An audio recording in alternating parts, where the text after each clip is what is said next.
Welcome. My name is Wes Bunn. I'm Senior Technical Writer here at Epic Games. And today we're going to be talking about some multiplayer stuff, quite a bit of multiplayer stuff actually. We're going to talk about some local multiplayer, ways you can set up some local multiplayer via split screen or shared screen, so you can play out on the couch with your friends, that type of thing. So we'll set up a simple project like that to show you how you can do that.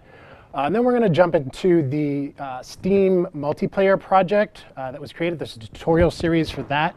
I'll show you where you can get your hands on that project if you'd like to follow along. We're going to make some modifications to that. And then in future streams, we're going to continue to iterate on that as well for that project. So the first thing that we're going to do is we're going to hop into a brand new project and start working on a local multiplayer example here. So let me go ahead and open up a new project. We're going to jump right into this, because we've got a lot to cover. And let me go ahead and open a project here. It's opening off screen. Just give me just a second. All right. For this, we're going to use the third-person template for this project. So I'm just going to go ahead and create a new project. Whatever settings you'd like is fine. So I'm going to create a new project. And once that opens, I'll drag it into screen so you can see it as well.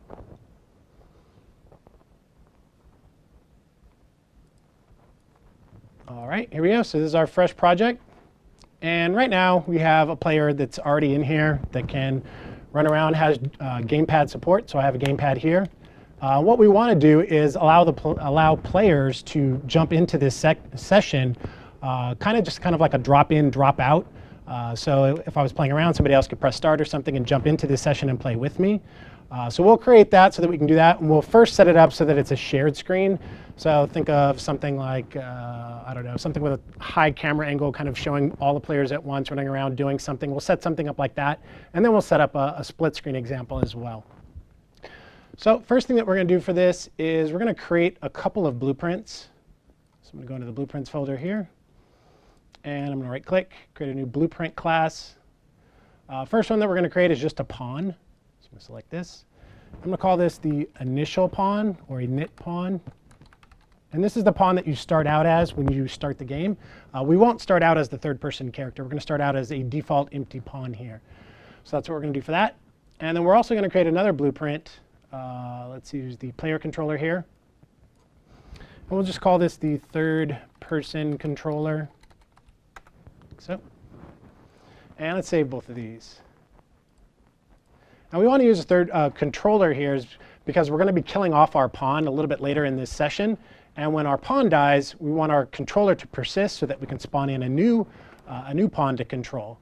So that's why we're creating a controller here. Most of our functionality for moving around with our character is done inside the character, which is perfectly fine.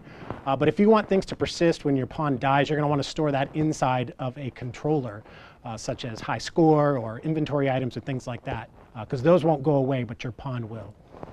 So let's see, the first thing that we'll do here, let's kill this pawn out of the level because we're going to be spawning new ones.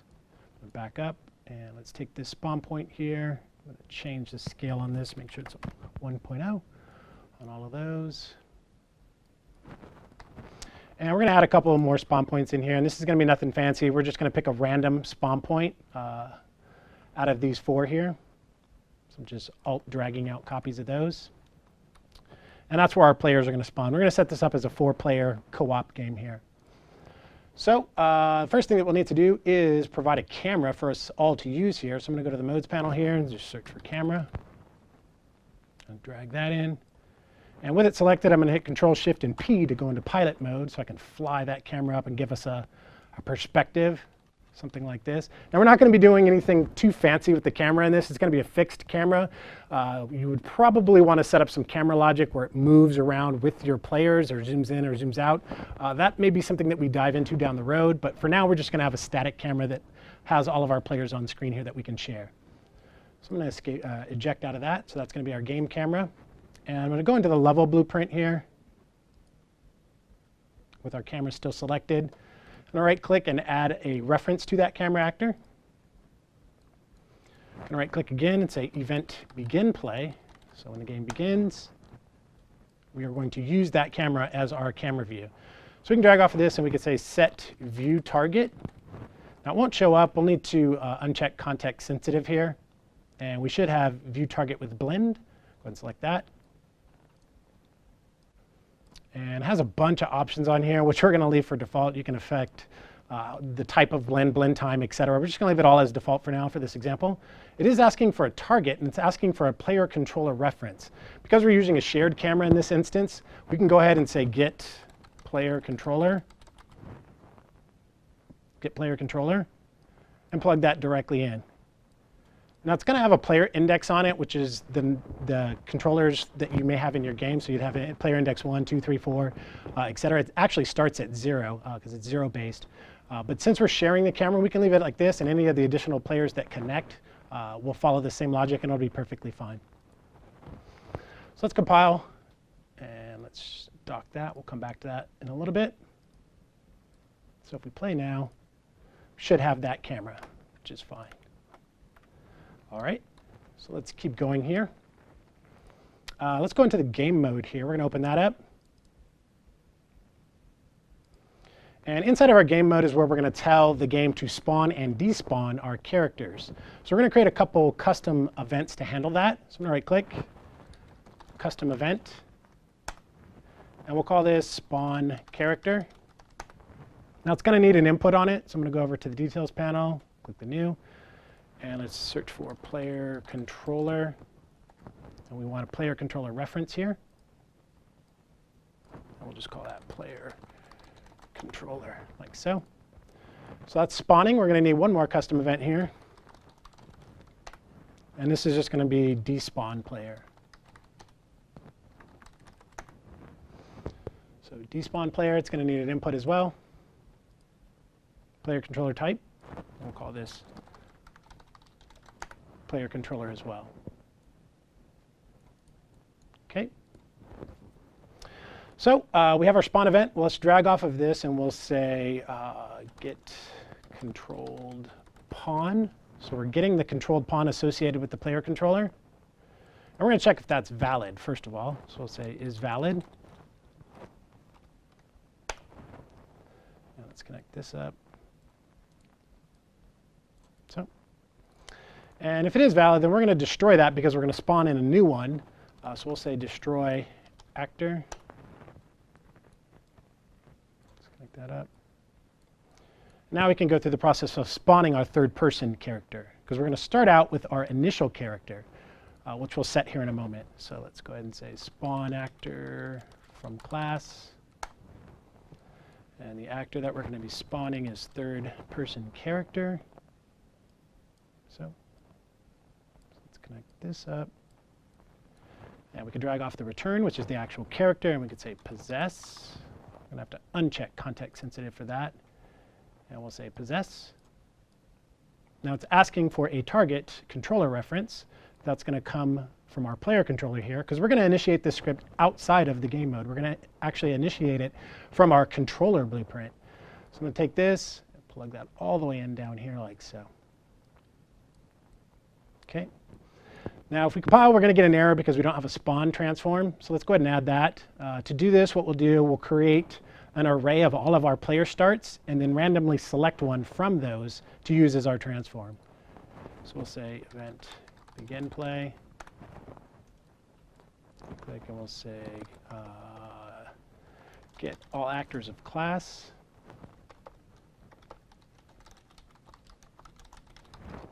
So get all actors of class. Connect this up, so. And we're looking for player start here. Player start. We're going to right click on this, promote it to a variable, which we'll call spawn points. So.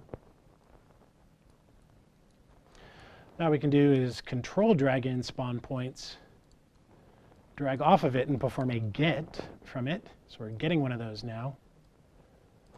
And once we get one of those, we could say get actor transform, like so. Before I plug this in, we're going to try and make this a little bit neater here, because we want to get a random one. We don't want to get the 0 one out of our array here. Because our array is 0 based, what we'll do is we'll get the length of our array,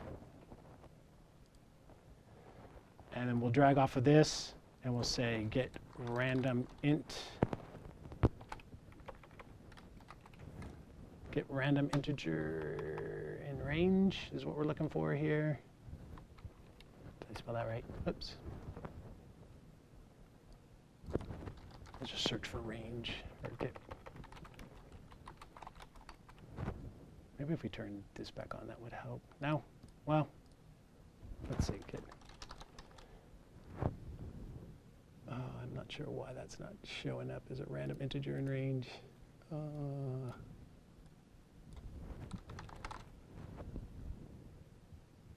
So random integer in range is what we wanted. Not sure why that wasn't showing up, but there it is. So let's plug that in there. And for the minimum, we're going to leave that as 0. For the max, we're actually going to subtract 1 from this. So int minus int. And that'll give us the total accurate number. And that will be our max. So now with all of that, I'm going to actually collapse this to a macro just so it's a little bit cleaner by right-clicking and say collapse to macro. And we'll call this get random spawn. Now it doesn't have an out pin, so we're going to have to add one real quick, which we can do by going into the macro to the outputs and adding it there. And we'll say transform. And this is random spawn. We can plug that in like so. So once we compile, we'll get the error like I mentioned. But now we have this little macro that we could just boop, plug that in like so. And that will get rid of it. So we're spawning our new character. The last thing that we need to do is tell our character to use the game camera that we set up. By default, the third-person character has a camera associated with it, so it's going to try and use that. So we're going to actually tell it to use it here as well. So let's create a variable for this called game camera. And this is a camera actor. So camera actor reference. Let's just compile. I'm going to control drag this in, and we're going to say set view target again. Blend. Light that up. Again, it's asking for the controller here, which is going to come off of this. So I'm going to take that, plug that into the target there like so. So this is our spawn script. There's one other thing that we need to do in the level blueprint, which we'll do in a moment. That's actually specify what this variable is. So we'll do that in a moment. Let's go ahead and finish this script off, actually. So we have spawning our character, but we need despawning our character, which is going to be very similar to this, except instead of spawning a third-person character, we're going to be respawning our init character. And that's really the only change. Everything else is going to be pretty much the same. So let's go ahead and try to select all this.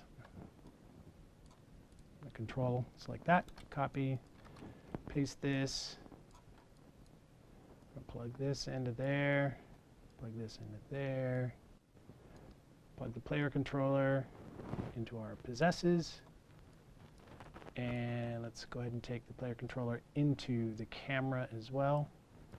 And let's change this to the init pawn at that point. So now we're respawning back to the init pawn there, and it will destroy our third-person character. So let's compile. Let's go to the level blueprint, actually, which is here. And we need to get our game mode. So once we have our game mode, then we can cast to the third-person game mode so that we can access everything inside it. So. And we should have our game camera, which we'll set here. So set game camera. Connect that up. It's asking for what camera to set it as. Well, it's going to be the one that's in our level here. So we'll take this, plug that into there like so. Now, I almost was going to test it, but there's one more thing that we need to do. We've got these custom events for handling it, but we haven't set up a way to actually call these yet. So we're going to do that inside of the controller. So let's go to the third-person controller here. And on the event graph, don't need those. I'm going to kill those for now. We're going to use the gamepad special left and right. So those are traditionally your back and start buttons. So gamepad left is traditionally back. Gamepad right or special right is usually your start.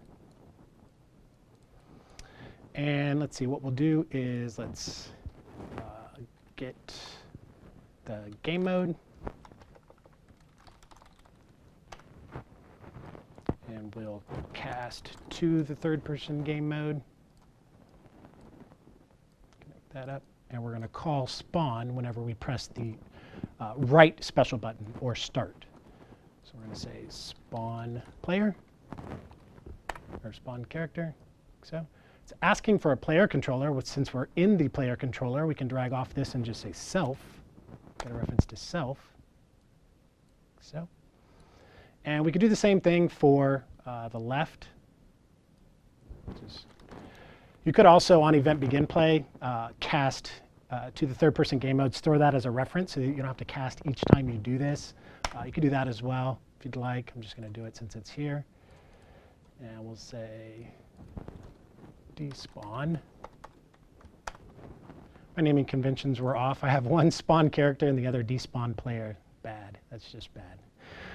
Usually want to try to keep those the same. So we'll say self here, like so. So if we step through this, when I press right, it'll do this. It'll spawn the character, destroy the initial pawn, and then we also want to make sure that we set that here before I forget. Glad we're stepping through this. So the third-person character, it will possess that, and it will set the camera.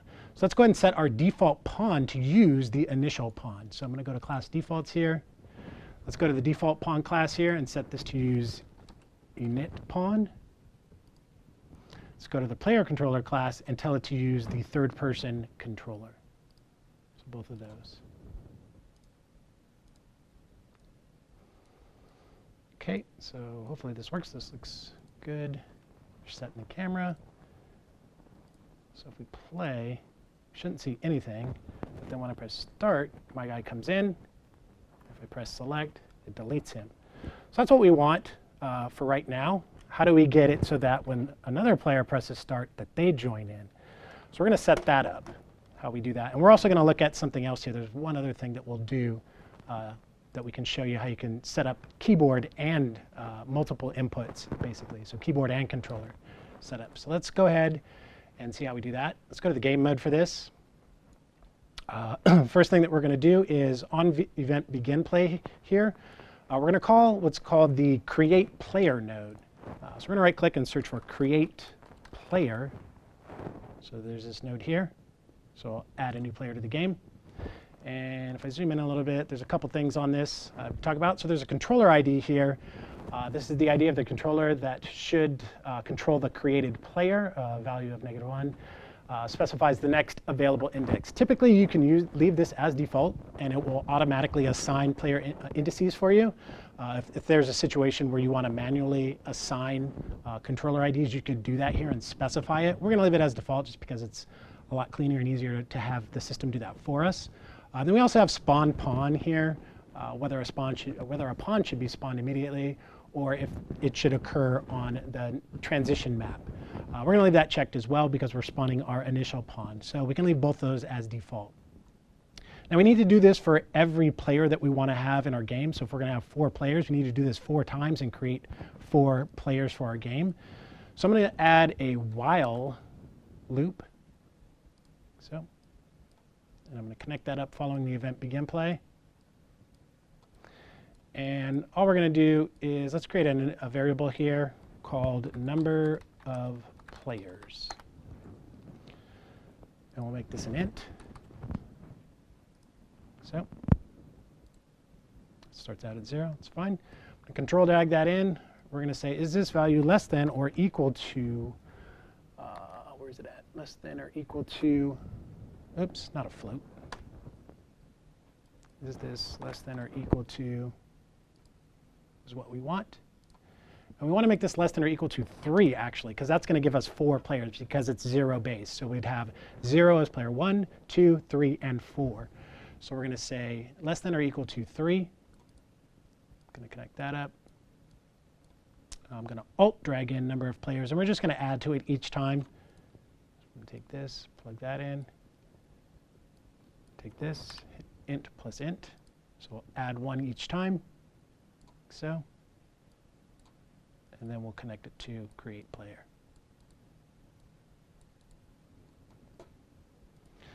So if we save, should create a player each time. So what's going to happen now if we play, because it's going to create a player, it's going to automatically go into split screen, which it does. If we press start on this one, we have that. If we press start on this one, we have that. So now we have two controllers, but we have a split screen, which is not what we want for this particular example. We'll get into this in a moment. We are controlling two different pawns now with two different controllers. On the second controller, I could despawn and respawn in. So I'm playing around and I die, I get despawned. I wait a second and I can press start and I come back in. So it's drop in and drop out. But we need to fix this split screen here. For this example, we want to have a shared screen. So I'm going to hit escape, and I'm actually going to go to edit and project settings for this. And under maps and modes, there's a section for local multiplayer. And you can see by default, it says use split screen. So by default, it will use a split screen. So we're going to uncheck that, actually. We don't want that. So now if we play, we have a shared screen here. I can press start. This guy's in. This guy can press start, and he can jump in as well. So we have a shared screen here. Again, you'll want to have probably some logic to handle the camera movement. So zooming in and out as players get further apart, things like that. You'll probably want to set that up. But the foundation is there. There's one other thing that I wanted to show. If I press the space bar, the keyboard actually controls this character. So say, for example, we wanted to have a keyboard player as well as controller players. There's another option inside the project settings for that. If we go to project settings, maps and modes, this option here, skip assigning gamepad to player 1. So we're going to check this. And we'll see what happens here if we check that. So now what happens is if we hit start on our controller, spacebar no longer controls this character. So what we could do is we can then come in and say, let's go to our, where is it at? Game mode, third-person controller. Yeah, here. We could say the keyboard 1, for example, or some other command spawns in the character, 2 despawns them just for testing. So now I can press 1 on my keyboard, and I have keyboard control over this guy. I can press start on here, controller control of this guy, and then this guy comes in as well. So I have 3 players there. If I had another controller, I could do it with a 4th as well. So that's shared screen. If we wanted to convert this to a split screen, all we would need to do is go into our level blueprint here. And let's go ahead and let's just disconnect this, assigning the camera. So just hold Alt and click on that. And inside the game mode, what we could do, let's see, spawn character here. So this is where we're setting the view. I'm going to disconnect that, disconnect that. So now if we save, we play, oops, let's make sure that we set split screen back on. Let's go to project settings, maps and modes, use split screen in this instance. And there's options for 2-player split screen, 3-player. You can change these if you'd like to get a different look. I'm just going to leave it as default. So if I play now, we should have 4 independent views. If I press 1, this guy has his own camera movement. Press this guy can come in now. He has his own, and so forth. And you can get fancier with your spawn points where you set them up. But that's essentially how you would set up split screen there. While I was researching this, I saw on the forums that some people had some questions on assigning independent HUDs for each split screen, how you would go about doing that. We'll go ahead and try and tackle that real quick in the next 5 to 10 minutes or so, and then we'll jump on to another example. So let's go ahead, let's save everything we got. And first thing I'm going to do is create a simple HUD here. So I'm going to right-click, user interface, widget blueprint, just call it HUD. So I'm going to open this up, and let's just drag a progress bar in, something like this. Good enough. Let's change the color to make it represent health, something like that. We'll hop over to the graph, and let's go ahead and we're going to search for get owning player, so who owns this HUD. We're then going to cast to our third-person character at that point.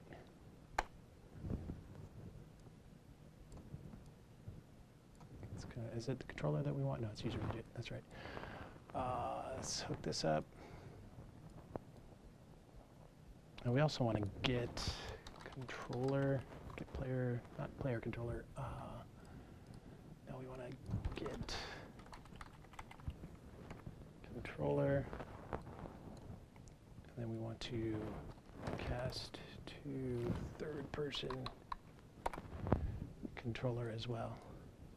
That's actually, I did this in the reverse order here. So the problem that we have here, I'm just going to show this real quick. Usually when you do get player controller, it's going to give you an index, and you may not know what that index is. So I'm going to circumvent that by getting the controller. Once I have the controller, I'm then going to get the controlled pawn and then cast to the third person character so that I can access that character's health. It's just a way to circumvent being able to, having to manually assign the controller or player index. So I'm going to delete that, and we're still going to need this in a second. So we have this, get the controller, get controlled pawn. Actually, is what we want. We won't need this. Pawn reference. So, and let's compile. It's going to give me, yeah, it's going to give me an error. Why is that giving me an error? Return the pawns of the.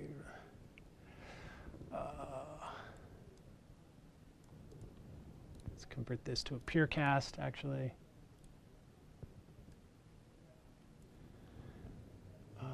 Let's see. Bear with me here. Trying to do this all off memory. I forgot which one this is here. Get not player ID. Doing some live debugging here. I forgot what this one was. Hold on. Let's go to the third person character here first, because we're going to create the health variable. So I'm going to create health. And we'll make this a float. So that's going to represent our character's health. So it's going to be a value of 1.0 or 100%. Let's go back to our HUD here. Let me try to think. What was this? It was a get owning player. So he owns the player controller reference. So get owning player. That's the player that owns the widget. Get the or cast to third person controller, convert that to a pure cast by right clicking on it. Now that we have the third person controller, get controlled pawn should work. Is it giving me an error still? Yeah. So get controlled pawn, cast to third person character. That's what I was looking to do. Thank you. So get the owning player of this widget, which is going to return a controller, cast to the third person controller to get the controlled pawn, which is then cast to our third person character. And we're going to promote this to a variable, the return value here. So I'm going to promote this to a variable, which we'll just call character reference, or just character ref is fine. And that's all we're going to do on the event graph, or the construction event graph here. Let's go to the designer. And now we can bind that to the variable that we just created. If I click this drop down here, character reference, there is health in here somewhere. What did I bind it to? Character ref. Come on. Oh man, let's make sure. Did I put it in the controller? No, I didn't. Third person character health. It should show that. I wonder if it's because it's a pure cast. Live debugging. It should. Yeah, so health. Was I not on the right thing? Oh. So hopefully, I'm not looking at the chat, but hopefully you caught this. We want to set the, bind that to the percent value here, not to the appearance. So we want to drag off of this and set that to health. That's why I couldn't see it. Fun. So let's compile, save that. So this will automatically update now with the owner of this widget, health. So we can go ahead and do that. And that should be all we need to do to see all of our health. So we test this. We still need a way to actually call it and display it. So we'll do that inside of the third-person controller here. So I'm going to right-click, event begin play. Let's go ahead and create a widget now. That widget is going to be called HUD. And we do need owning players here, so I'm going to drag off of this and just say self. I can type. So. And then we're going to promote this to a variable. So I'm going to right-click, promote to variable, and we'll just call this HUD.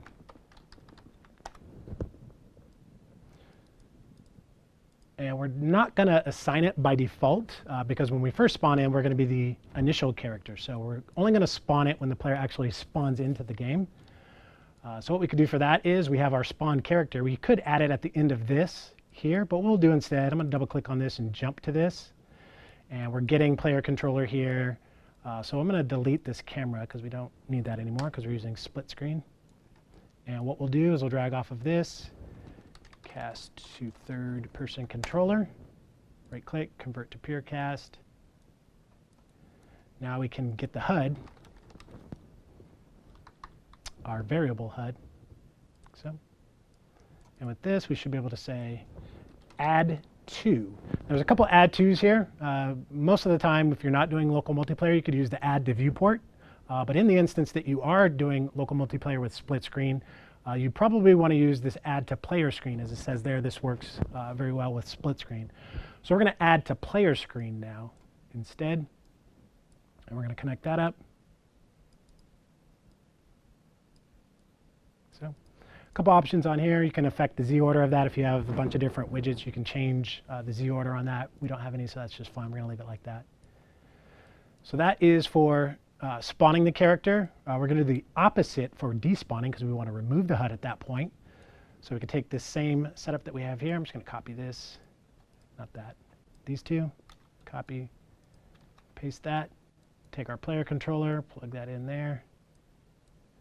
And now we're just going to remove from parent. And let's kill this camera. We don't need that.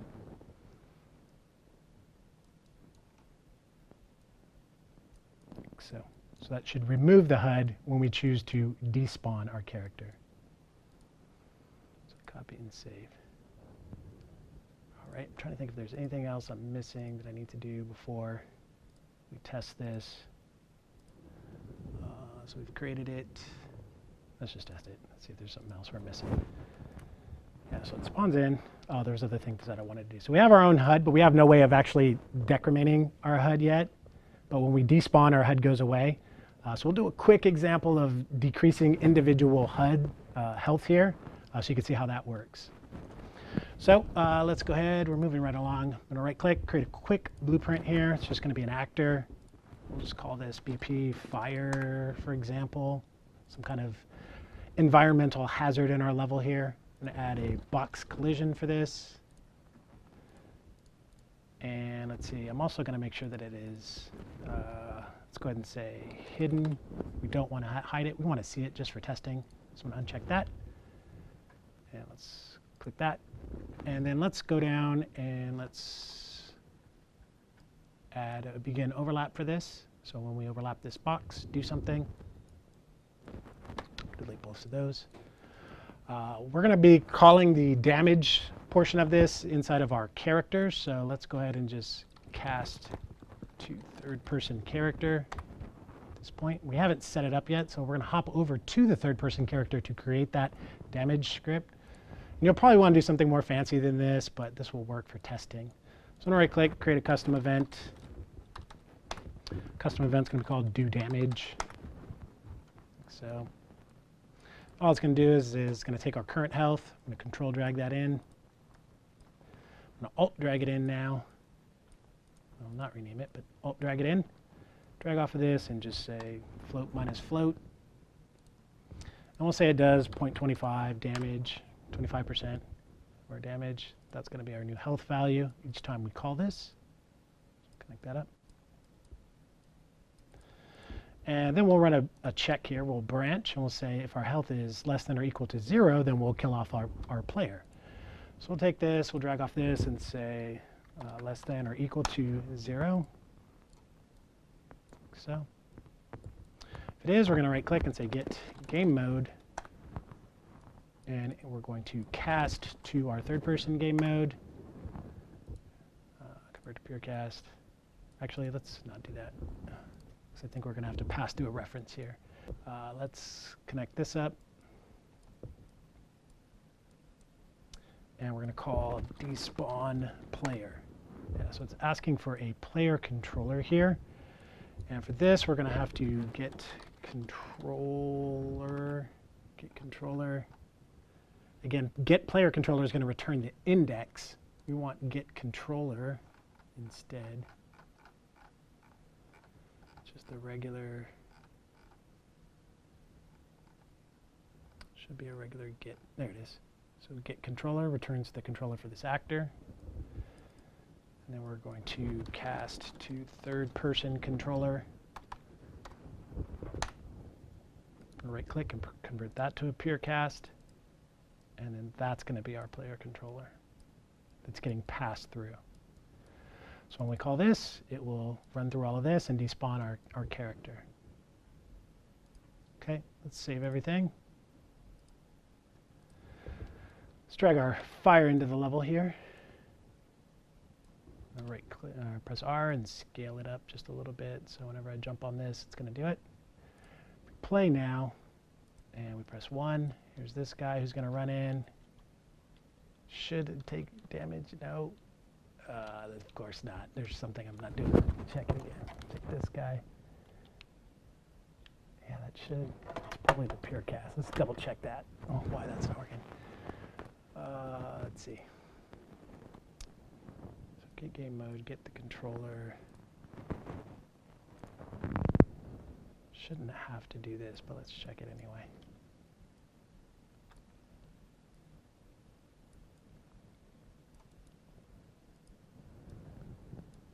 By default, our health is 1. We're setting it there. Save. Let's look at our HUD. Make sure that it's using that. That shouldn't be a problem there. Just double check.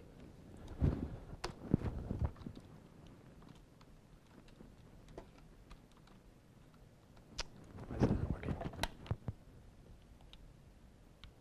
So it's showing our HUD. Let's see why it's not working.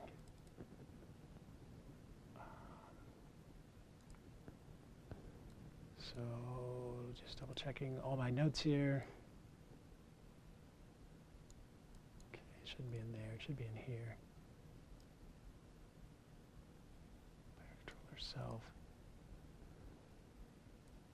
Oh, why is that not working?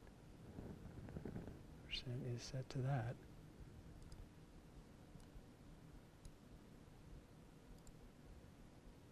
Oh. That's why, because he's not actually doing the damage. So let's hook that up now, shall we? Do damage. So it actually applies damage just because that might help a little bit. So let's go ahead and compile. Again, I'm not looking at chat, so I'm sure you guys are pointing this out. Let's go ahead and play. Let's try it now. I'm sweating bullets up here now too. See that? See? So that's his health.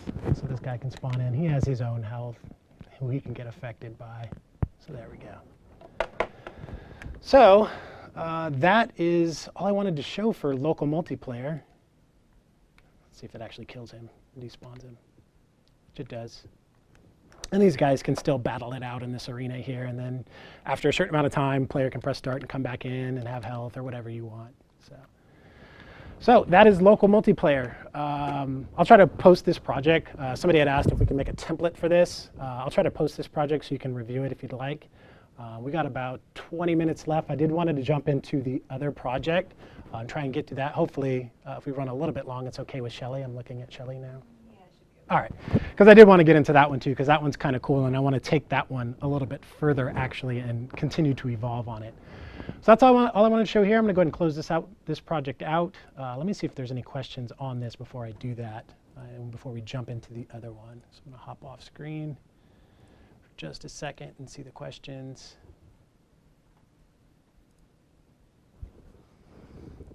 Okay, so questions.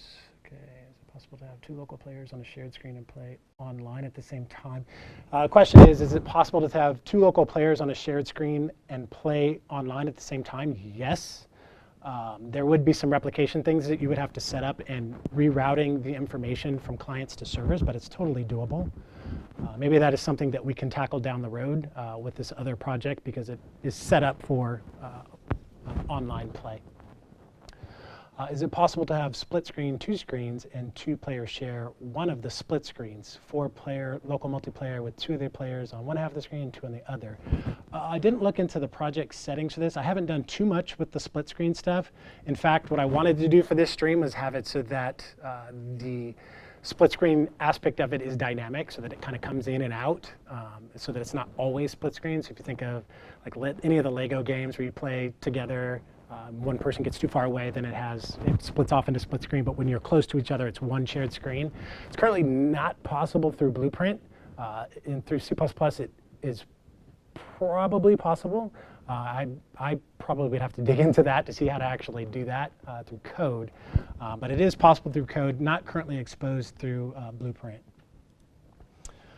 Questions for the stream. If you have, say, 4 players and I want to select the first to be able to toggle between controller or keyboard automatically, can I do it now and how? So if you have 4 players and I want to be able the first to be able to toggle between, if you wanted to be able to toggle, that would probably be something that you would do in the pawn before you actually spawn the controlled pawn.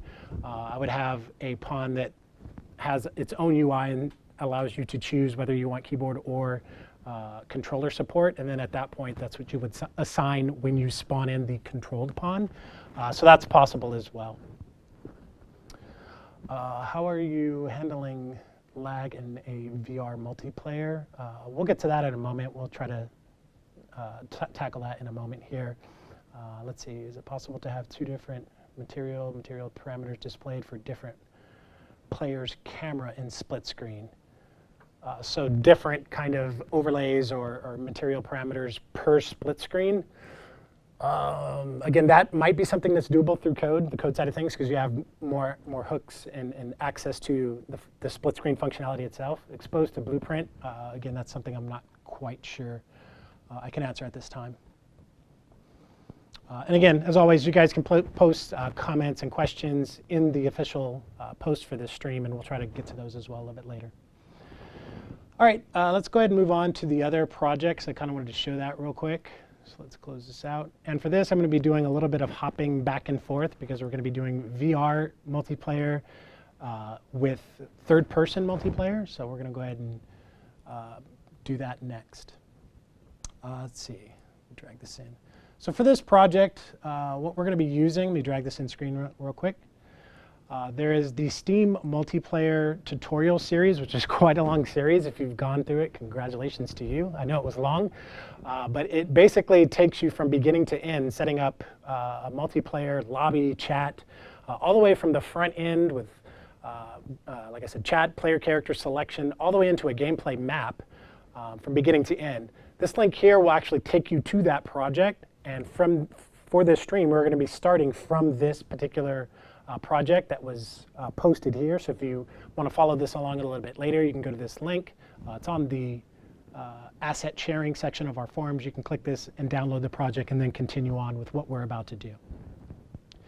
So I wanted to show that real quick. So I'm going to go ahead and close that out. And let's see, for this, I'm going to pop this on screen real quick. If you guys have experimented with the VR template project, we're going to be borrowing some assets from there. It's already got a controllable pawn. It's got hands that you can control as well, and a navigation method. So there's no need to reinvent the wheel. We're going to migrate that stuff over to our Steam multiplayer project. That's the first thing that we're going to do. So I'm going to create a new project here. Let's see, virtual reality project. So I'm going to create that. And it's loading off screen, and then we're going to migrate those assets over to our Steam project. So let's go ahead and just move this on screen. And I've already downloaded the project. It's off screen here. It's actually right there. I've actually downloaded it and extracted that same project to my desktop, just so you didn't have to wait for me to download it. And I'm going to migrate now inside the virtual reality blueprints and blueprints folder. I'm going to take the motion controller pawn here. Right click on that and go to Asset Actions and Migrate. It's going to take a whole bunch of stuff with us, which is fine. Click OK. And on the desktop, we have the Steam project, which is the extracted version of that link that I showed a moment ago. And we're going to migrate that over to our content folder. So I'm going to go ahead and do that. Migrate successful. We're also going to migrate the BP motion controller blueprint. So I'm going to right click on that. Asset Actions, Migrate. Some of you have probably already done this. If you're working with VR at all, trying to migrate this stuff over to your project. So maybe this will help you as well if you haven't done it. So we're going to migrate this over as well to our content folder. It's going to say that there's some assets that are already there. It's perfectly fine. Just yes, that's fine. OK, and before I close this out, there's one other thing that I'm going to do. I'm going to right click on any asset in here, and we're going to go to Show and Explore. It's going to open that up and explore for us. I'm going to hop up to the project level, and I'm going to go to the config folder. And inside the config, I'm going to open up the default input. So there's a whole bunch of stuff in here. Don't need to worry about too much of it. All we're going to do is copy the action mappings and access mappings over to our new project so that we don't have to recreate the buttons and key bindings that were set in the template project. So I'm going to take all of this here, Control-C and copy that. In my Steam project, I'm going to go to the config folder, default input. So this is the Steam project now. I'm going to take this. Oops. I guess I could just Control-V it. It's fine. So we're going to copy this over here.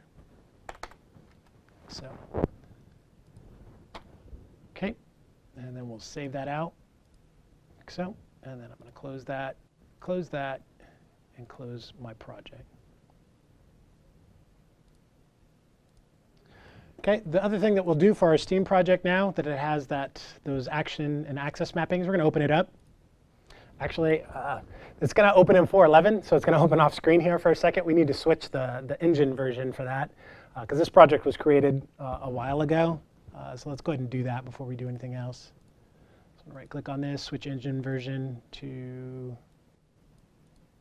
4.13. So now we can open it up. It's going to open off screen again. And there's something else that we'll need to do in here as well. The online subsystem has changed a little bit. I think I posted this in the forums as well. Before you would manually input your online subsystem inside the config file. It's now actually plugins, so we need to set that up inside of our project here. So here's our project. I'm going to go to Edit, Plugins, Online Platform, and scroll all the way down. And because this is Steam, a Steam-based project, we're going to enable the online subsystem Steam here. So let's check that. We've got to restart the editor to apply that change. And I think that's all of the prep work that we need to do for this project. I did copy this project over to the network, and I'm going to start working out of that project now. So let me go ahead and close this out. It's the same, it's everything that we just did, except that it's on our network right now so that I could share it with my laptop that's over on the other side of the room here that's on a different network. So let me go ahead and open that up. So this is the project that I moved over. Here's the Steam project. I'm going to open this up now, like so. And it's going to open off screen. I'll drag it in. And we're going to have to make some modifications to our game mode for the gameplay map, as well as our pawn, as well as the virtual reality pawn itself that we migrated over. As you can see, there it is right there. So our motion controller pawn and the motion controller blueprint. And we can also go in and say, let's just go inside the motion controller pawn. It's easier.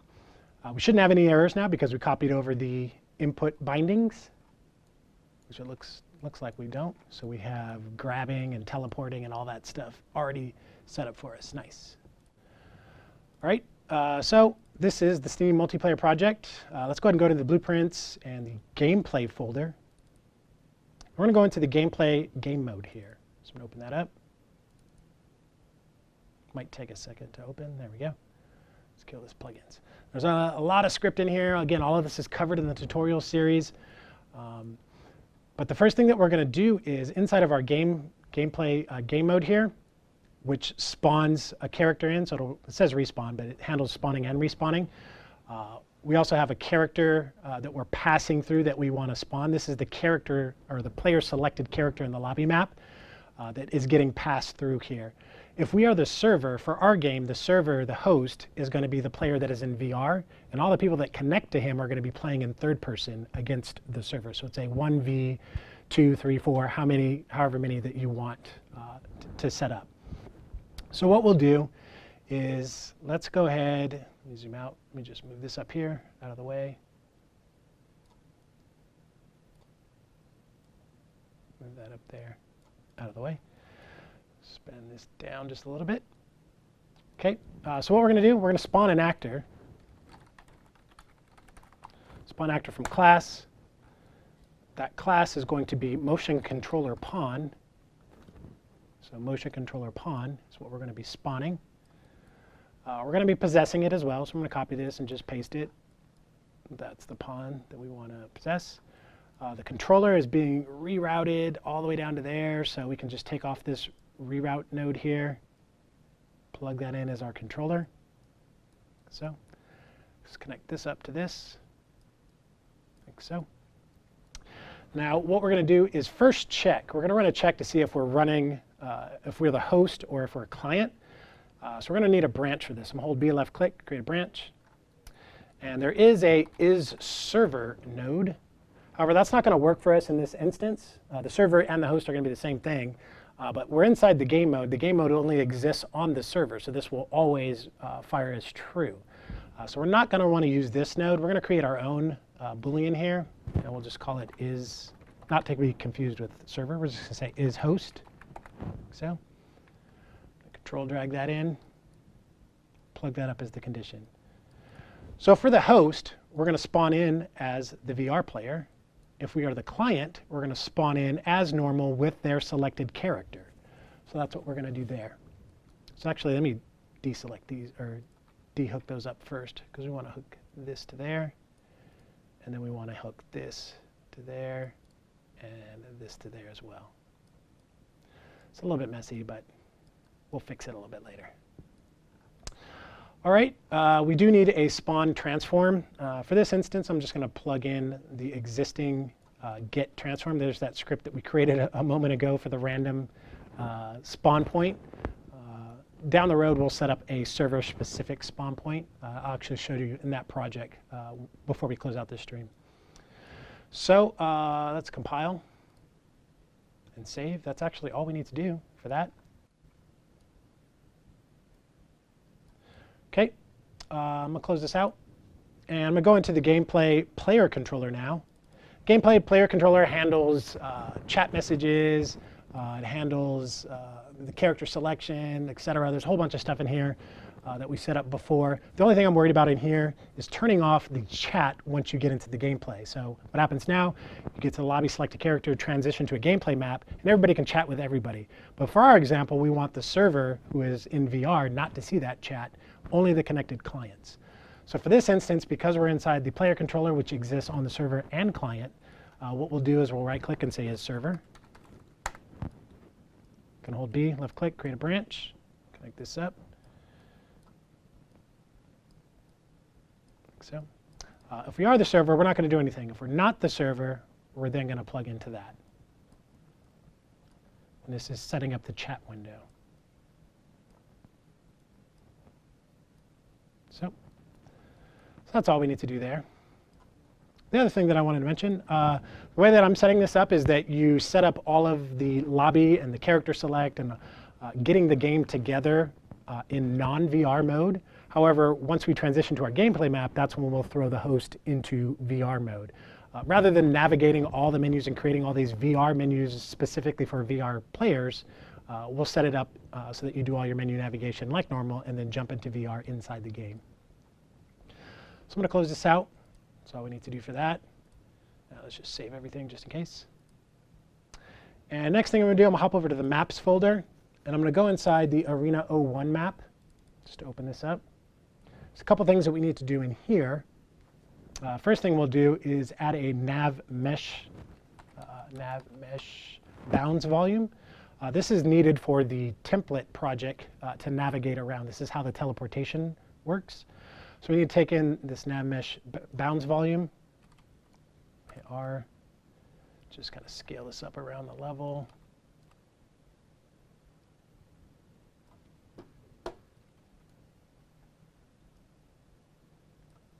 Like so. And if we hit P, we should get a nav mesh, which we do. Okay. So that's the first thing that we want to do. The other thing that we're going to do is inside the level blueprint, actually. So I'm going to go to level blueprint. And let's see. Let's go ahead and event begin play. And what we're looking for is this the server that is running this? Hold B and left click, create a branch, connect this up, connect that to that.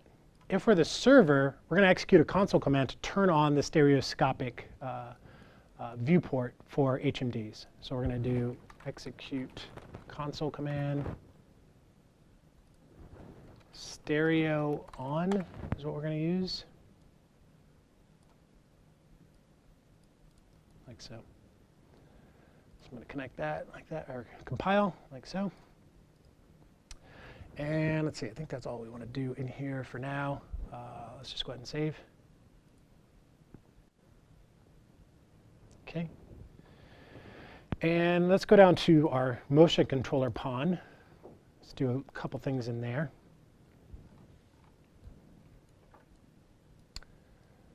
So this is the motion controller pawn. Here we are.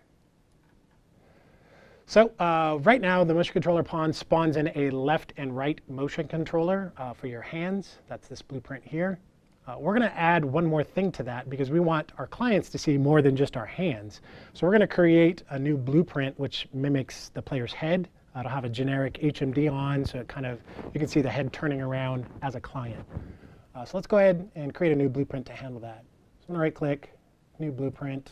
It's just going to be an actor, which I'll call BP_HMD. Going to open that up. Let's add some components. I'm going to add a scene component, which I'll call root, just to get rid of the default scene root, like so. And we're going to use two static meshes for this. So we're going to add a static mesh. First static mesh, which we'll call the HMD, or let's call it HMD mesh.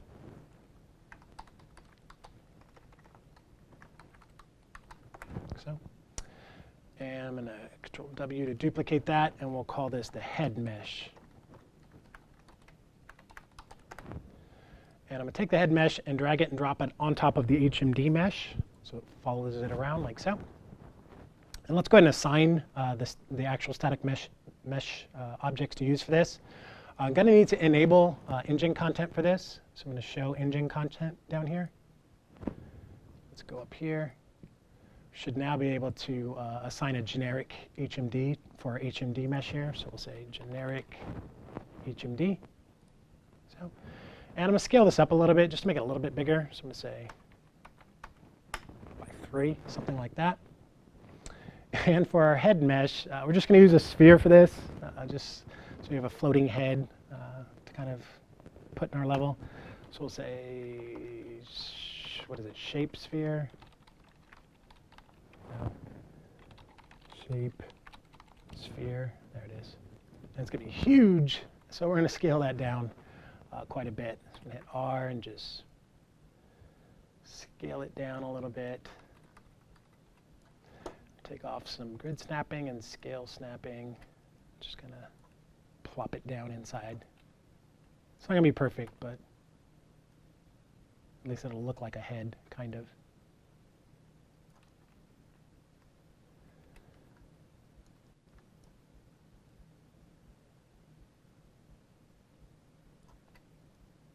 Whatever. Good enough. That looks like cool enough, the head. So I'm going to compile this. There's one other thing that we're going to do. For the HMD mesh, I'm going to go up here to the details panel and I'm going to search for owner. Now, there's a couple options here. We're going to check owner no see, because as the VR player, we don't want to see this. We only want our clients to see it. So I'm going to check owner no see. Should get applied to the child. It should get propagated down as well, but I'm going to check it here as well just in case so that we don't see either of those. That's all we're going to do. This has no script or anything associated with it for now. We're just going to leave it like that. And inside of our motion controller pawn now, on event begin play here, where we're running through this sequence and spawning and attaching both motion controllers, we're going to do the same thing and spawn our HMD that we just created. So let's go ahead and take all of this and just move it up a little bit.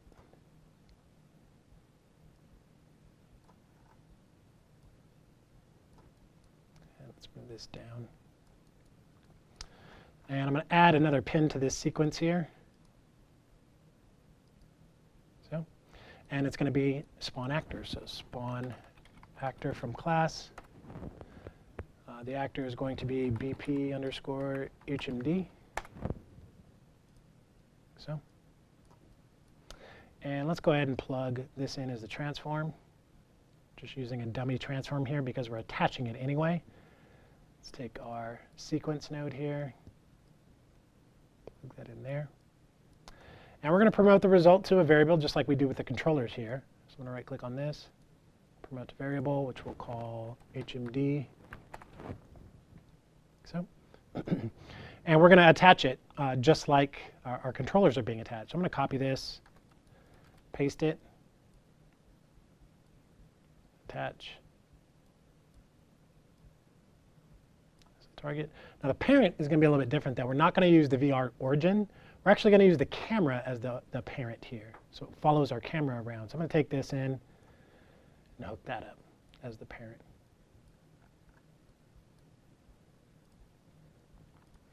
So compile and save that. OK.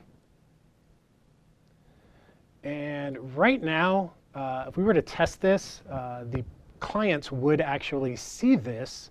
They would see our character's head. They would see our character's hands. However, they would not actually see the movement that our VR player is performing. That's because we need to manually, or currently I should say, need to manually replicate our transforms over to the connected clients. Now, I spoke with our head of VR on this, asking for best practice, how would he go about doing this. This is the way that he mentioned. Down the road, we do want to have it so that this is automatically replicated. Some of you have already probably done this. If you haven't, hopefully down the road we'll have a mechanism for automatically replicating these transforms and not the method that we're about to do here. This works for now. If you need to get your testing out, it's perfectly fine to do it this way, but hopefully down the road we'll make this a little bit easier for you. So let's go ahead and set that up. So I'm going to look for the event tick here. It should be down the bottom somewhere. Here it is. Yeah, so here's our event tick. We're going to create a custom event that is called on tick here, which I'll actually set up over here as custom event, which we'll call process VR, I guess. That's fine. And we're going to call that now off the event tick.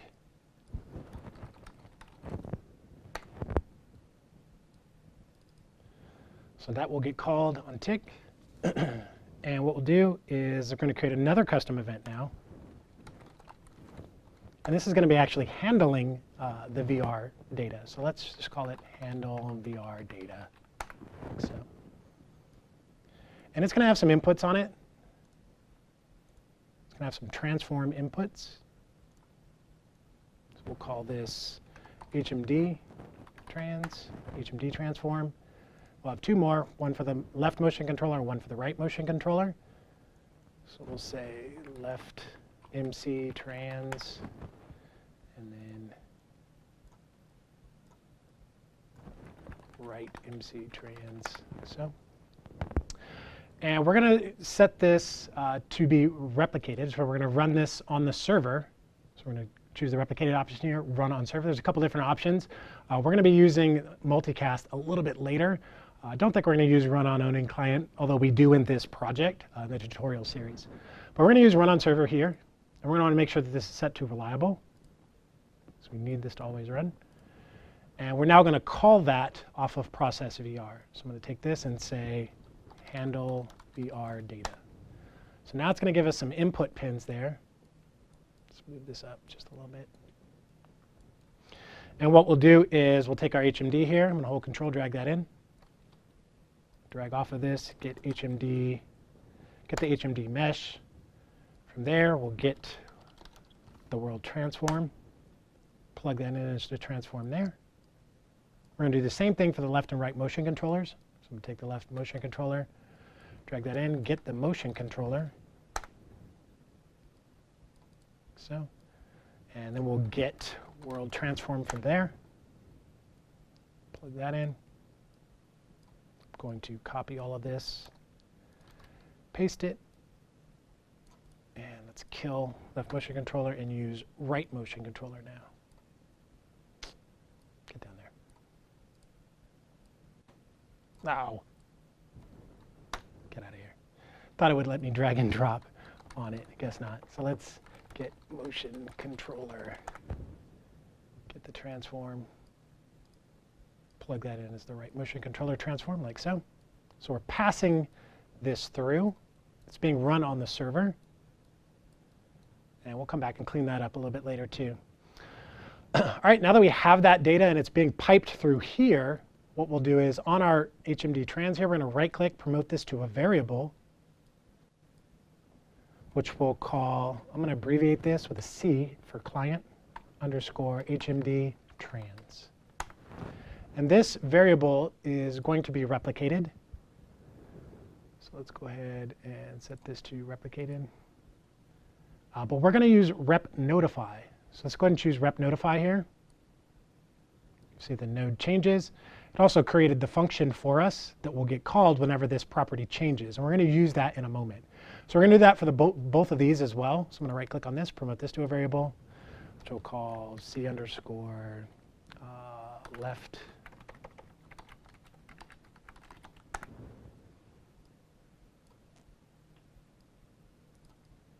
Click that up. Let's set this to rep notify as well. Creates that function. Let's do this. C underscore right MC trans. So connect this up. And let's set this to rep notify as well. So now that we have these three functions, essentially what we could do if we go to the function now, double click on it, we can check if this is the server version or the client version of the motion controller pawn. If it's the client version of the motion controller pawn, then we're going to use the transform data to set its new position. If it's the server, then we're not going to do anything because we don't want to overwrite the existing positions.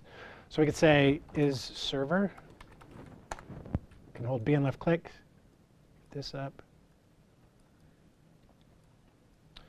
So if it's the server, we're not going to do anything. If it's not the server, we're going to get the HMD, get the HMD mesh, and we're going to, for this, we're going to actually use set world transform and, let's see, world location and rotation. That's what we're going to use. The reason I want to do this is because it gives us location and rotation and not scale. We're going to leave scale alone. We don't want scale to change. It shouldn't change, but I like to do this sometimes. It's just cleaner way to decipher what's happening rather than just all transform, including scale. We're breaking it apart. All we care about is location and rotation. So I'm going to take the HMD here, control drag this in, drag off of this, break it apart, give us the location and rotation because that's all we care about. Plug these in like so. Scale will stay the same. We'll compile that. I'm going to do the same thing for the left and right motion controllers here. In fact, I'm going to copy most of this.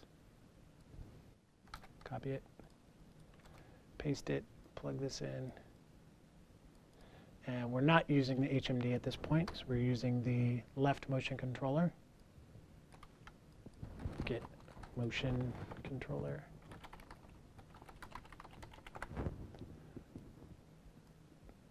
That's our target. We're going to take this and replace it with this. And one more.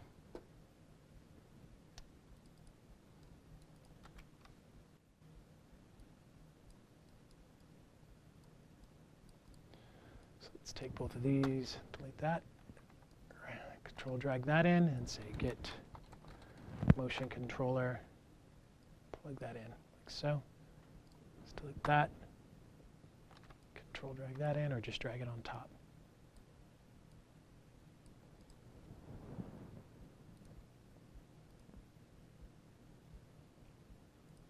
All right. We should now see our client should be able to see the head movement and the hand movement of our VR player. There's one more thing that we'll do before we test this, and that involves the actual grasping of the hand. If we were to test this right now, we would not see that on clients. We would only see it on the server because we need to replicate that action over to clients. So we're going to set that up before we test, and hopefully, fingers crossed, everything works. This just kind of saves us from having to hop back and forth between VR to show it all. So we're going to try and get it all done up front and then test it and debug if we need to. So let me find that script for grabbing, which should be right here. Grab left and grab right. This template was set up not taking into account multiplayer, but we're going to fix that here. So we're going to take these two actions here. We're going to break this off. So I'm going to hold Alt and break these out, like so. And we're going to create some custom events. So I'm going to say custom event. This custom event will just say right grab actor, or is it? No, it's left. Let's do left grab actor first. Left grab actor, and then another custom event, left release actor. And both of these custom events are going to be replicated, but these are going to be multicast. So we're going to choose multicast now. This will execute on the server as well as clients, which is what we want. So we're going to choose multicast here, and we're going to make that reliable. And we're going to do the same thing for releasing. So we're now going to call these whenever the left pressed and release are initiated. So I'm going to take these, move them over. It's just a minor modification to get it to support network play. So now let's drag off this and say left grab actor, right grab actor, or excuse me, left release actor. We need to do the same thing for the right hand as well. And then we should be able to test this. So we'll custom event. This is right grab actor. Let's go ahead and set this to multicast, reliable.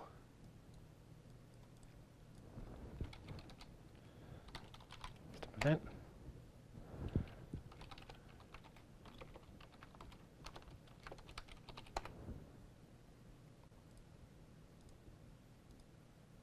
Okay. And let's just move these over.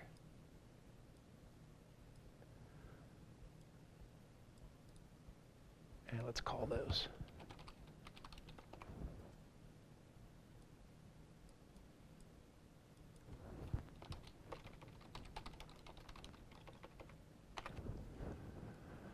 All right, so it should be good. Save everything. All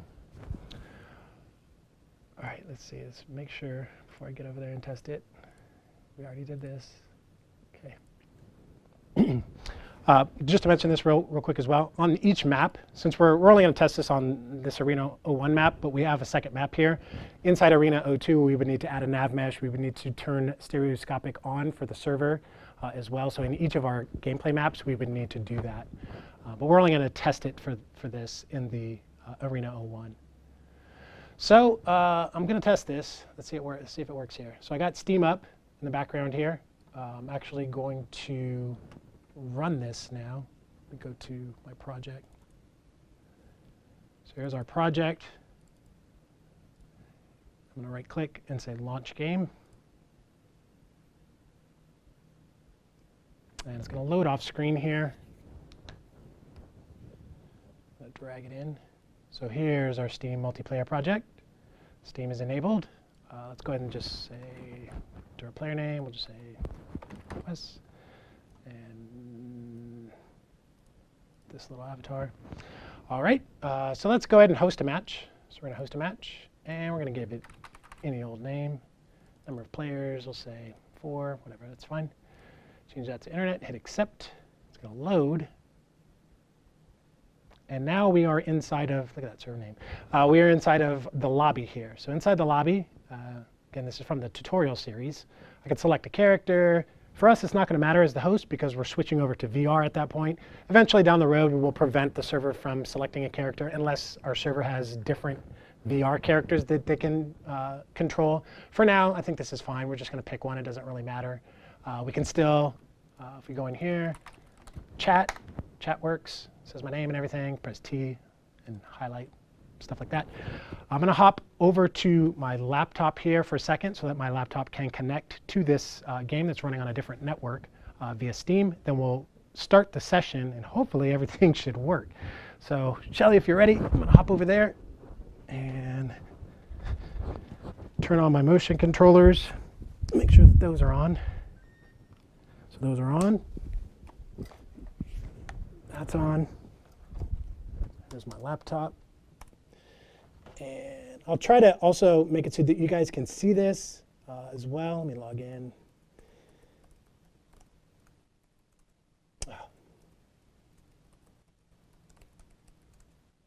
All right, so Steam is up over here with a different Steam account. Again, you can't have the same Steam account testing like this. You have to have 2 separate Steam accounts, so I created a dummy account for this. I'm then going to go to that project that's on the network. I'm going to launch it. And let's see, how much juice do I have? So Steam is up on my laptop, and let's go ahead, find a match. I'm looking for internet play. Found the match. It's going to accept. It's going to take a second for it to find it via my laptop. Might take a second to load the project and everything as well. Give it a second. There we go. Now it does say, both characters both say Wes because they are pulling from the same local save file. If you were using 2 different machines, you would have individual save files and different profiles. For this example, we're pulling from the same save file. That's why you see that. But I should be able to select a character here. So I can type here, hit enter. You'll see it there. I'm going to hop back over there real quick so you can check this out. And in here, you can type back. OK, let's start the session. Now, my VR pawn is actually on our second monitor here. So I'm going to bring it in so you can see it here. Set res 1080. It's full screen on a separate monitor, so I need to set the resolution to something smaller so that I can get it out of full screen. And then bring it in like so. So it spawned 2 characters there. There's one thing that we might need to check. Walking back over here. Is it in VR? Yeah, so I'm in VR here. Let's double check. Sorry. Giving Shelly a workout here. Let's check a couple things here. It spawned 2 characters. It shouldn't have done that. Let's just double check. We're doing everything right here. I'm going to quit on this. So our game mode.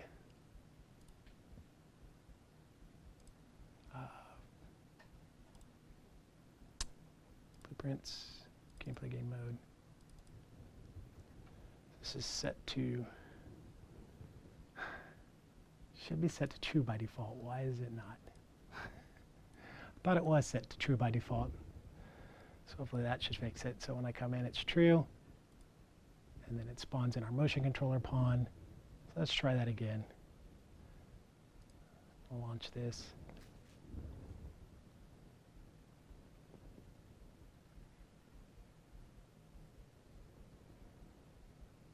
And let me drag this in. Oh, forgot.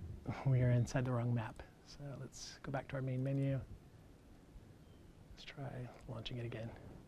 I'm going to grab my laptop just so I can make sure that we get connected and everything, and then we'll try and test it again here.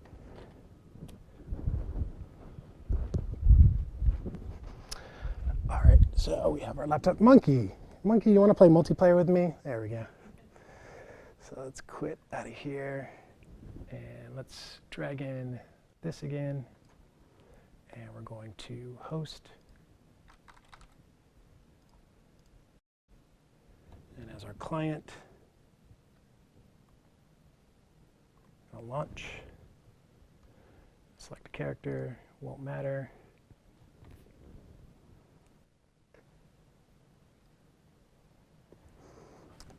I don't know if you guys could see this. We were going to try and set it up so that we get this output to the screen. We'll try and do that for the next, maybe the next session, just to make it a little bit cleaner. So we'll find a match, and accept.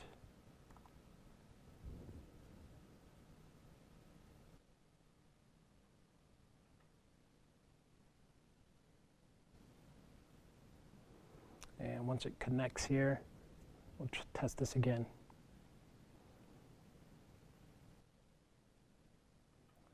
So we're seeing our characters connecting just fine. So if we look over there, that's all working just fine. Okay. Host, it doesn't matter. Should start. Why is it not going into VR mode? Stereoscopic should put this into VR mode. There's one thing that we might need to do to get this to work right.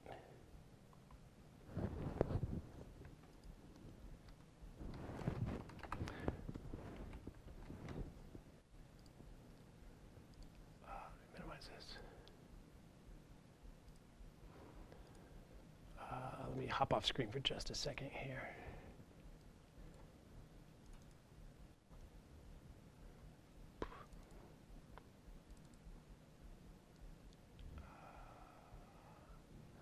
Looking for the Unreal Engine build.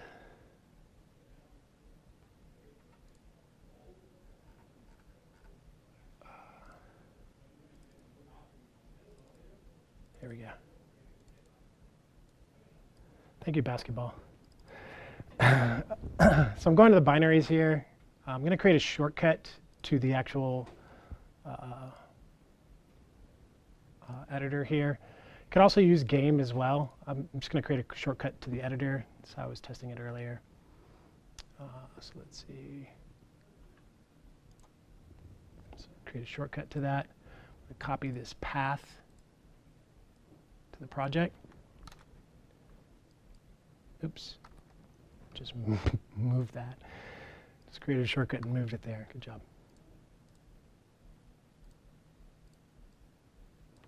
I'm going to copy that. And inside of the shortcut, I'm going to add this to the end.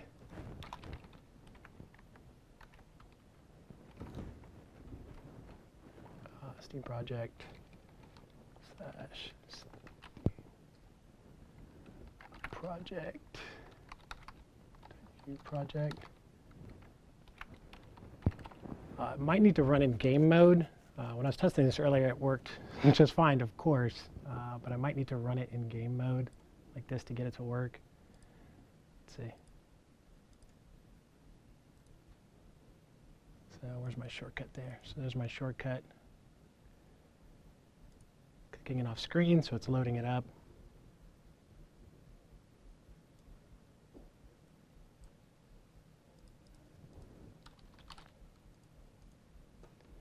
Also need to move this loading screen over there because the Steam overlay kind of hides it. Just noticed that.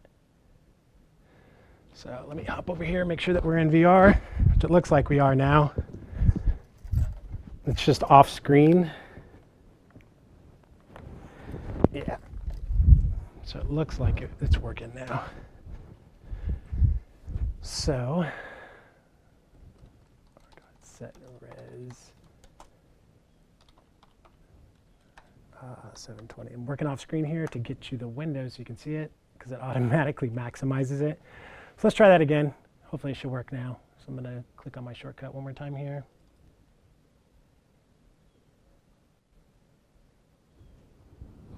And over here, let's go in here.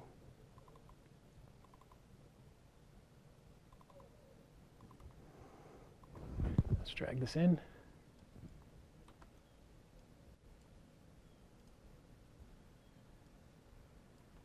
So we're going to host a game again. Doesn't matter, except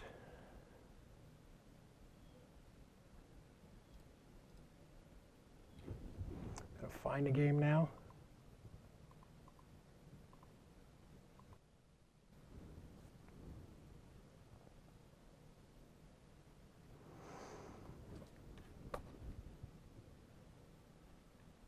And once we find it, you should see it pop in on screen there.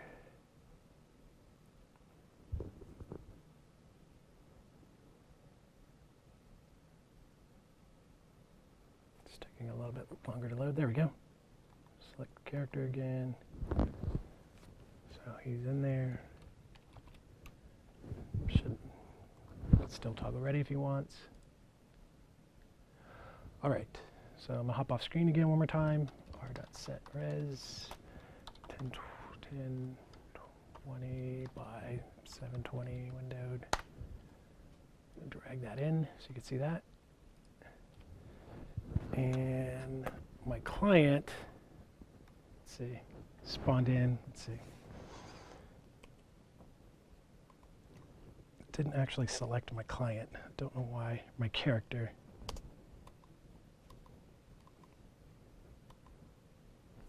Should have selected my character. Let's check the motion controller in the head. So it spawned in, if you could see it there. It didn't actually select my character. I'm not quite sure why that did that. We'll maybe take a look at the other project and see why that is. So I have another project that we can demo this on. So you can see that. Are you adjusting it for me? There you go. It is picking up the hands and the head. It's just out of range because it's selecting the character. I'm going to load up the other project and see why that is. I'm not quite sure why that is. So let's go ahead and do that. And then I'll show you what it is we're going to try to create down the road here. And then I'll get to your questions. And then I can post why it's not actually spawning the character in at this point. So if we go to the Twitch project, let's see, complete. Let's take a look at this one.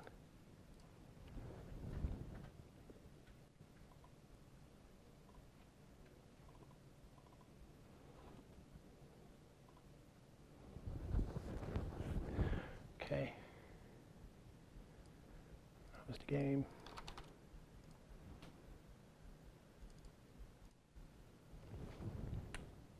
Find a match. Select a character. So what I want to do is have a bunch of tiny little characters running around a map where a VR pawn is trying to catch them and they're trying to scatter like mice, trying to escape like a level maybe. That's the idea that I was running with. So another character, can select one. And if I start the session now, let's see, r.setRes 1020 by 720W. All right. So what we'll see is if I get my pawn into position here, I've got a super tiny pawn climbing up these stairs here. You probably can't see it too well on the cameras. Can you zoom in, shall I? There you go. So now you can kind of see it.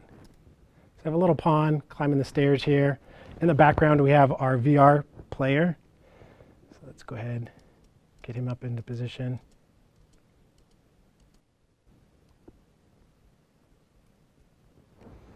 So there we go. So down there's our VR pawn. And our character is standing there looking at him. If I go back over to the VR section now, now you should see that this character kind of looks around in VR. which it was working in the other one. It just wasn't spawning the character, so I had no manipulation of the camera. I'm not quite sure why it was doing that. I'll have to take a look at that. So that works. And then we can also, with our motion controllers, grab, essentially, if I put my headset on and you take a look at the full screen VR, what I eventually want to get is so that you have a VR pawn and these little tiny characters that you can grab and say, hey, there you go. So we have a bunch of little characters trying to escape while a VR pawn tries to grab them and kill them all or do something. Haven't quite figured it out yet, but I thought the concept was cool, the little character that you can kind of interact with. So that's where we're going to take it down the road. I'll try to look and see why that wasn't spawning the actual character. I'm not quite sure. And I want to get to your questions about this. Maybe I can debug it after this session. So let's see. Let me look at the questions. Let me pop that up.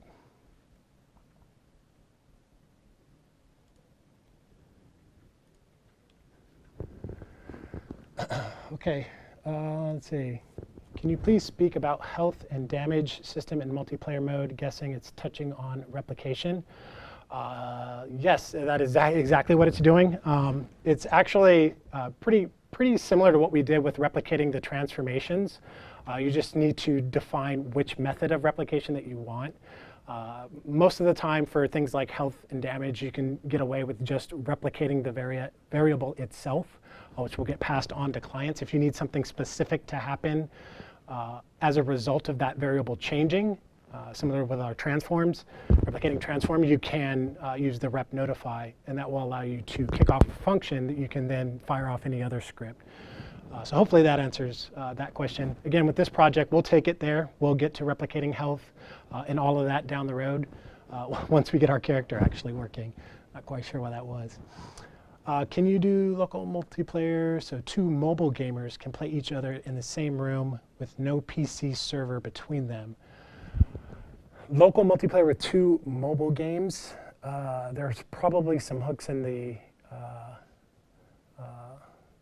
the subsystems for mobile. I'm not quite sure. I haven't tried that yet. That could be something I look into as well. Personal question, how long you've been working with Blueprints? I regularly get overwhelmed, feeling like no matter how much I work with them, I still have a ton to learn.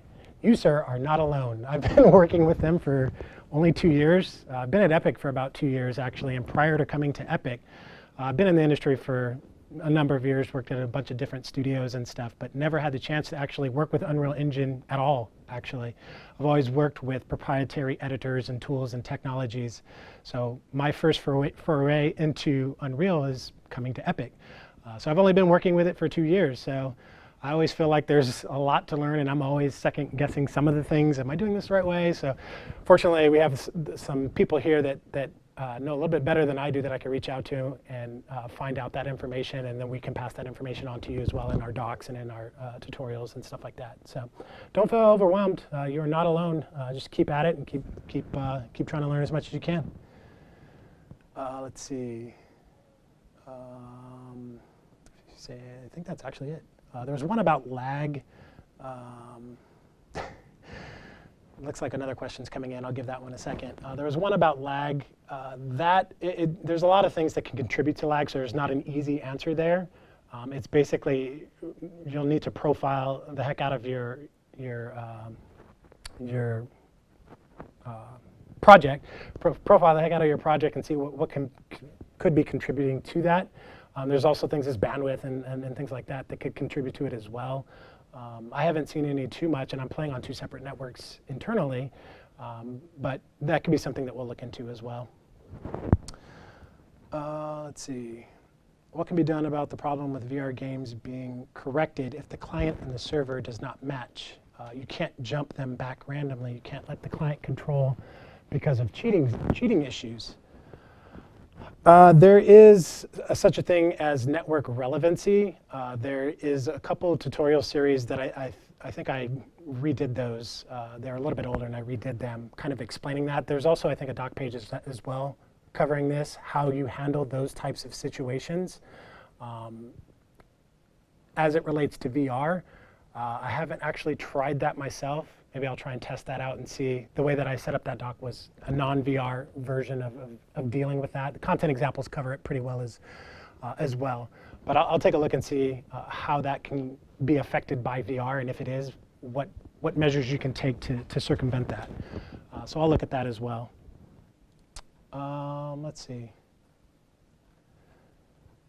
I think that's actually, there's not a lot of questions. I know it was a lot to cover. And I'll post the project that I just showed you up on that same location. I'll link it as well so that you guys can have access to that project and see how it was put together. And then in future streams, we'll take it a little bit further. We'll get into the actual gameplay aspect of networking with Blueprints. As one of the questions were mentioned before, this entire project that you just saw was done entirely in Blueprints. All of the network stuff was done in Blueprints. So we'll continue in Blueprints and keep going down that route and see how far we can get. That's actually going to do it. I hope you guys enjoyed it, and we'll catch you next time.